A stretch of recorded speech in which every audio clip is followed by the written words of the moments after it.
Hello student. आज आपके साथ मैं एक बहुत ही important chapter company account 12th class के अंदर है। उसके अंदर एक चैप्टर के अंदर टॉपिक जो है एम्प्लॉय स्टॉक ऑप्शन प्लान। काफ़ी सारे स्टूडेंट के मन में डाउट है, सर इस बार ये टॉपिक आएगा या नहीं आएगा, कैसे करें इसको। तो मैंने समझाने के पर्पस लास्ट ईयर ये हमारे सिलेबस में तो था पार्ट, लेकिन इस साल ये हमारे सिलेबस का पार्ट है, लेकिन प्रैक्टिकल क्वेश्चन नहीं गिवन बुक में। तो देखो बच्चे, मुझे तो सिलेबस में हो चाहे ना हो वो नहीं देखना, टॉपिक है तो मैं पूरा कराऊंगा प्रैक्टिकल क्वेश्चन के साथ, चाहे आपके एग्ज़ाम में आए या ना आए। मुझे तो टॉपिक कराने से मतलब है, और जब तक टॉपिक ख़त्म नहीं होगा मैं कुछ और नहीं कर सकता। हमें तो सीखने के पर्पज़ से करना है सारा। तो सबसे पहले हम इसका थीम समझते हैं, एम्प्लॉय स्टॉक ऑप्शन प्लान। तो देखो, जो एम्प्लॉय स्टॉक ऑप्शन प्लान है, एम्प्लॉय स्टॉक ऑप्शन प्लान जिसको हम शॉर्टकट में ईशॉप भी बोलते हैं, ईशॉप भी बोला जाएगा। अब मैं अगर आपसे बात करूं ईशॉप के बारे में, तो ये है क्या चीज़, कैसे आया। सबसे पहले एक कंपनी है, बड़ा ही फेमस कंपनी है, और वो आईटी की कंपनी है। और आईटी की कंपनी जिसका नाम स्टॉक मार्केट में वैसे तो इन्फोसिस है, लेकिन इसको इन्फी के नाम से जानते हैं शेयर मार्केट में। इन्फी, इसके फाउंडर जो है नारायण मूर्ति, नारायण मूर्ति फाउंडर है जिन्होंने इसका इस्टेब्लिश किया था। ये एक आईटी की कंपनी है, मतलब सॉफ्टवेयर से रिलेटेड कंपनी है ये पूरी। इनके साथ प्रॉब्लम क्या हुई कि जब इन्होंने कंपनी बनाया तो कंपनी में सारे जितने भी वर्कर थे उनको ट्रेनिंग दिया करते थे, फिर कंपनी में जॉब। तो जब इनकी कंपनी के अंदर वर्कर को ट्रेनिंग दिया जाता था, तो वर्कर भी हर कोई अपने अपने ग्रोथ के लिए सोचता है। तो इन्होंने अपने वर्कर को जब ट्रेनिंग दिया, तो ट्रेनिंग देने के बाद हुआ ये कि इसके जितने भी वर्कर थे कुछ दिनों के बाद छोड़ के चले जाते थे। और जब वर्कर यहाँ पे काम करेंगे तो वर्कर काम करने का मतलब कंपनी के सारे जितने भी कॉन्फिडेंशियल डॉक्यूमेंट है उन सब के बारे में जानेंगे, कैसे काम करती कैसे नहीं करती, इन सब के बारे में इनको पता होगा। तो हुआ ये कि इन्फोसिस में से वर्कर छोड़ के जाने लग गए। अगर छोड़ के जाते तो कंपनी को इतना ज़्यादा नुकसान नहीं होता, लेकिन वर्कर ने क्या करा, ये अपना एक और अलग से कंपनी बना लेते थे। क्योंकि कंपनी का जो फाउंडर था नारायण मूर्ति हर कस्टमर के पास जाता नहीं है, क्योंकि देखा जाए तो एम्प्लॉई हर कस्टमर से डील करता था। उसने एक अलग कंपनी ओपन कर लिया, और कंपनी ओपन करके, और वो भी किस चीज़ की, आईटी की कंपनी इसने ओपन की। अब आईटी की कंपनी ओपन होने से इन्फोसिस का कॉम्पिटिटर बन गया इसके वर्कर। तो इससे इन्फोसिस को बहुत नुकसान होने लग गया, इसके सारे कस्टमर, इसके सारे क्लाइंट जाने लग गए। तो हुआ ये, इन्फोसिस ने फिर एक अपने माइंड में एक आइडिया सोचा कि एक काम करते हैं, एम्प्लॉय को हम तभी नौकरी पे रखेंगे जब कुछ टर्म्स एंड कंडीशन हो जाए। जैसे मान लिया जाए, जब कभी भी मैं अपने किसी एम्प्लॉय को नौकरी पे रखता था तो उससे कुछ बातें हो जाती थी, उससे कुछ बातें हो जाती थी। ये मैंने एम्प्लॉय को बिठाया, और जब एम्प्लॉय को बिठाया, एम्प्लॉय से ये ऑनर है और ये एम्प्लॉय, तो हम उसे जॉब पे रखने से पहले ही उसके पास एक डॉक्यूमेंट देते थे, जिस डॉक्यूमेंट में लिखा होता था कि कम से कम आप इतने टाइम के लिए जॉब करोगे। फॉर एग्जांपल मैंने लिखा कि 3 साल के लिए आपको छोड़ नहीं सकते जॉब को। तो एम्प्लॉय बोलता भाई 3 साल के लिए हम क्यों काम करें, जब हमें अपॉर्चुनिटी कहीं और मिलेगा तो कहीं और कर लेंगे। तो ऑनर ने बोला कि देखो, आपको 3 साल अगर काम करोगे तो आपको ना कंपनी के शेयर्स दिए जाएंगे, और शेयर्स जो दिए जाएंगे वो काफ़ी सस्ते दिए जाएंगे। जैसे फॉर एग्जांपल मार्केट में आज 1000 रुपये है इन्फोसिस, तो आपको 200 रुपये में दे दिया जाएगा, आपको 200 रुपये में दे दिया जाएगा। अब इससे हुआ क्या, एम्प्लॉय भी बंद गया और बहुत फ़ायदा होता था एम्प्लॉय को। तो कुछ टर्म एंड कंडीशन रखा जाता है कि जब तक आप 3 साल कंप्लीट नहीं करोगे तब तक ये ऑप्शन नहीं दिया जाएगा। तो नॉर्मली कहा जाता है कि as per companies act 2013 share को हम डिस्काउंट पे इशू नहीं कर सकते, लेकिन हम जब एम्प्लॉई को कोई शेयर्स देते हैं, स्वेट इक्विटी देते हैं या फिर एम्प्लॉय स्टॉक ऑप्शन प्लान देंगे तो इसको हम डिस्काउंट पे इशू कर सकते हैं। यानी आप सोचें एक बार कि 1,000 रुपये का शेयर और ऑनर ने इसको दिया 200 रुपये में। अब इसका मतलब ये नहीं कि जितने मर्जी शेयर खरीद ले, उसको ऑप्शन दे दिया जाता है कि आपको 300 शेयर देंगे। तो आप अंदाज़ा लगा सकते हैं कि इसका अगर एम्प्लॉय रुक जाता है 3 साल के तो 300 इंटू में 800 का बेनिफिट है, तो 2,40,000 रुपये का बेनिफिट है। तो एक तरीके से सिंपल सी बात है कि एम्प्लॉय को एक लालच दिया जाता था, और लालच भी इस चीज़ का दिया जाता था कि आप मेरे पास नौकरी पे रहिए, हम आपको सैलरी भी देंगे प्लस में और भी बेनिफिट देंगे ताकि हमारे पास से छोड़ के ना जाए और मेरा कॉम्पिटिटर ना बन पाए।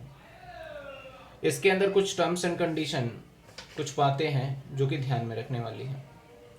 बस हमें पहले टर्म्स एंड कंडीशन और बातें देखेंगे, फिर क्वेश्चन देखेंगे। जैसे कि मान लिया जाए ये मेरे पास टाइम पीरियड है, ये टाइम पीरियड बस ध्यान से समझने वाली चीज़ है। आपके वैसे एग्ज़ाम के अंदर तो थ्योरी का पोर्शन आ सकता है, लेकिन हम प्रैक्टिकल भी करेंगे। अब मैंने इस दिन एम्प्लॉय से इस दिन एग्रीमेंट किया, डेट ऑफ एग्रीमेंट,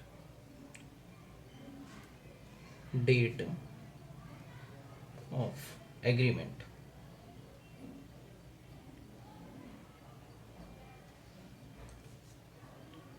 मैंने एम्प्लॉय को बिठा के बोला भाई इस दिन एग्रीमेंट होता है।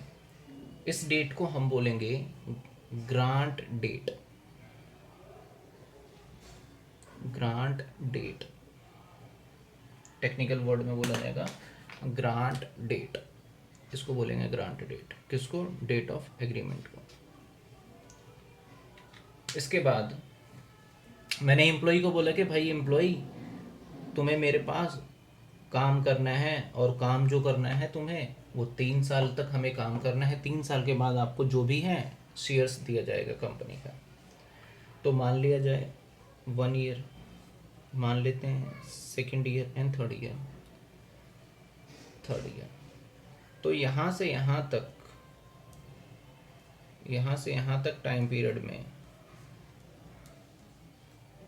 ये जो मैंने टाइम पीरियड लिखा है ये मेरा 1st ईयर है, 2nd ईयर है एंड 3rd ईयर है। यहाँ से यहाँ तक उसे जॉब करना है, उसके बाद हम शेयर देंगे उसको। ये नहीं कि 1 साल जॉब किया और उसे शेयर मिल जाएगा। तो यहाँ से यहाँ तक जो टाइम जॉब है, जिसे मैं बोलूँगा टाइम जॉब या फिर जॉब टाइम, जॉब टाइम, इसको हम बोलेंगे वेस्टिंग पीरियड, व्यतीत किया गया time, we vesting period, job time को वेस्टिंग पीरियड। अब जैसे ये टाइम ख़त्म हुआ, टाइम ख़त्म होने के बाद मैंने कंपनी को बोला कि भाई इस दिन टाइम आपका कंप्लीट हो गया। तो यानी इसका मतलब मैं बोल सकता हूँ ये एंड ऑफ जॉब, यानी आप जॉब को छोड़ सकते हो चाहो तो।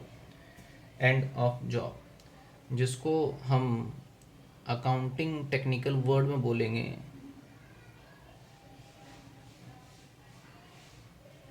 Wasting date. इस दिन काम छोड़ा। काम छोड़ने के बाद एम्प्लॉय को ऑफर दिया जाता है कि ये मान लेते हैं कि 3 महीने का टाइम पीरियड दे दिया गया, 180 दिन का ये टाइम दे दिया कि सोच लो, शेयर लेना है तो लो, अदरवाइज मत लो। स्टॉक ऑप्शन प्लान का मतलब होता है कि आपके ऊपर मर्जी है कि आप लेना चाहते हो तो लो, वरना मत लो। ऑप्शन का मतलब आपकी इच्छा। तो जॉब खत्म होने के बाद मैंने 180 दिन का टाइम दिया और मैंने बोला अगर आप लेना चाहते हैं तो ले लें और नहीं लेना चाहते तो मत लें, ये आपकी मर्जी है। तो जो मैंने आपको टाइम दिया है, इस दिन को एक्स्ट्रा टाइम जो मैंने दिया है, और इस डेट तक ले लेना है आपको। अगर इस डेट के बाद लोगे तो फिर कोई फ़ायदा नहीं, फिर नहीं मिलेगा। तो जो ये वाला टाइम पीरियड है खरीदने के लिए, जो वक्त टाइम दिया गया, टाइम दिया गया किस लिए? परचेज के लिए। तो ये टाइम पीरियड को हम बोलेंगे टेक्निकल वर्ड में एक्साइज पीरियड।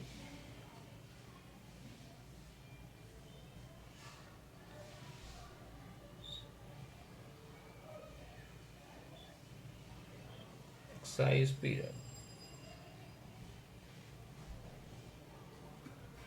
ये टाइम पीरियड एक्साइज पीरियड के नाम से जाना जाता है।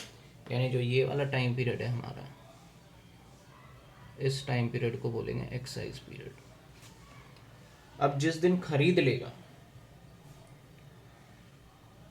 मैंने बोला कि चलो इस दिन अब खरीद लेते हैं, तो मान लेते हैं कि वो इस दिन खरीदने के लिए तैयार हो गया, यानी परचेजिंग डेट है ये।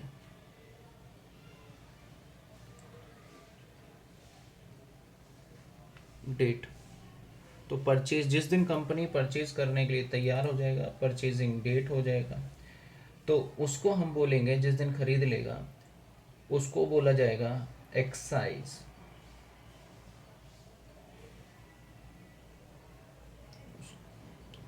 इसको बोला जाएगा एक्साइज डेट, जिस दिन उसने खरीद लिया। और मान लिया जाए मैंने ऑफर दिया इसे, मैंने बोला आपको कि 1000 वाला शेयर, 1000 रुपये वाला शेयर आपको हम ऑफ़र करेंगे 200 रुपये में, अगर आप 3 साल जॉब कंप्लीट करें और सारी कंडीशन सेटिस्फाइड करें। तो ये जो 200 रुपये का है प्राइस, इस प्राइस को हम बोलेंगे यहाँ पे एक्साइज प्राइस।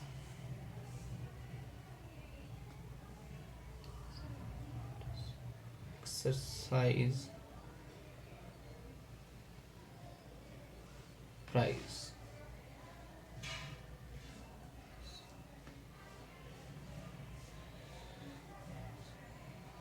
प्राइस, ये होगा हमारा एक्साइज प्राइस। अब इसके अंदर काफ़ी सारे वर्ड हमने देखे, एंट्री भी देखेंगे क्या है। हालांकि देखा जाए तो कंपनी का जो शेयर का फेस वैल्यू होगा, वो फेस वैल्यू है 10 रुपये, लेकिन मैं आपको कितने का ऑफ़र कर रहा हूँ? Offer now 200। इसका मतलब 190 रुपये का अब भी प्रीमियम है। डिस्काउंट का मतलब मार्केट प्राइस से सस्ते में मिलेगा, फेस वैल्यू से सस्ते में भी नहीं है ये प्राइस शेयर्स। तो बस एक एम्प्लॉय को रोकने के लिए ये प्लान बनाया जाता है। तो मैं कुछ यहाँ पे फिर से डेट, एक होता है ग्रांट डेट, जिस दिन इन्फोसिस के मालिक ने और हमने बैठ के डील डन किया होगा कि भाई ऐसे काम होगा। अब वेस्टिंग पीरियड, भाई जितने साल के लिए आपको टाइम पीरियड जॉब करना है उसको वेस्टिंग पीरियड बोलेंगे, जितने टाइम के लिए आपको जॉब करना है। और वेस्टिंग डेट, जिस दिन आपकी जॉब ख़त्म हो जाएगी, vesting date. Exercise period, exercise period मतलब आपके पास ऑप्शन दिया जाएगा कि इस तारीख के बीच में आप खरीद लें, इसको एक्साइज पीरियड बोलेंगे। एंड परचेज डेट होगा, उसको एक्साइज बोलेंगे। और एक्साइज प्राइस जितने का आपको दिया गया, कंपनी बोलती है, अब मान लिया जाए 1000 रुपये का शेयर था, 3 साल बाद इसका कंपनी का शेयर का रेट हो जाए 180, तो आप 200 में थोड़ी ना खरीदोगे, बाहर से खरीद लोगे 180 का। तो इस सिचुएशन में एम्प्लॉई उस शेयर को छोड़ भी सकता है, लेकिन जनरली ऐसा होता नहीं। बड़ी कंपनी इशू करती है, काफ़ी फ़ायदा होता है एम्प्लॉई को, करोड़ों करोड़ों रुपए का फ़ायदा होता है और एम्प्लॉय छोड़ के भी नहीं जाते इस तरीके से। तो मैं फिर दोबारा रिपीट करता हूँ, मैंने कुछ डेट को डिस्कशन किया। सबसे पहले मैंने डिस्कशन किया आपके साथ कि ग्रांट डेट क्या है, फिर मैंने वेस्टिंग डेट क्या है, ये वेस्टिंग डेट, फिर वेस्टिंग पीरियड क्या है ये बता दिया मैंने। अब एक्साइज क्या होता है ये बता दिया मैंने। एक्साइज पीरियड क्या है, जिस टाइम पे आपको बोला जाए कि इस दौरान, इस टाइम के दौरान, इस टाइम के दौरान आपको शेयर खरीदना चाहते हो, तो ये टाइम पीरियड एक्साइज पीरियड है। एक्साइज प्राइस मतलब इतने का कंपनी देने के लिए तैयार हो गया। तो कुछ एक वर्ड्स जो है आपके एग्ज़ाम में पूछे जा सकते हैं, तो इसके ऊपर अभी क्वेश्चन भी करेंगे।